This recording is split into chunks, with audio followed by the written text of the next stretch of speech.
We had a very long conversation, the secretary and I.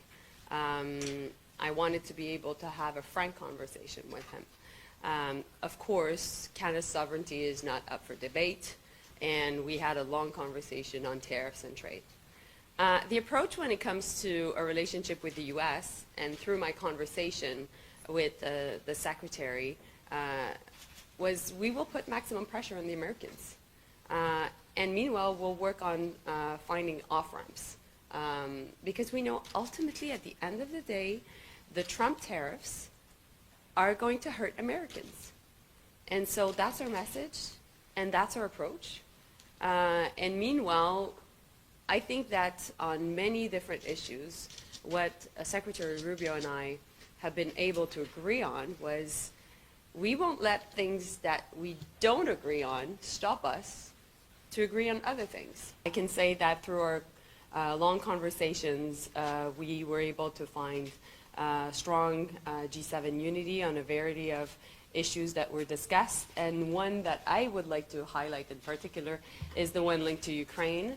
All G7 foreign ministers agree with the U.S. proposal of a ceasefire that is supported by Ukrainians, and we are now studying and looking at the Russian reaction. So ultimately, the ball is now in Russia's court. So there are no winners in trade wars. And not only are we seeing now that the Trump administration is engaging in a trade war against Canada, but it is doing so also against Europeans. And it is doing so against many other trading partners. So what we know as of now is that April 2nd is an important date. The reaction of my colleagues coming from Europe was really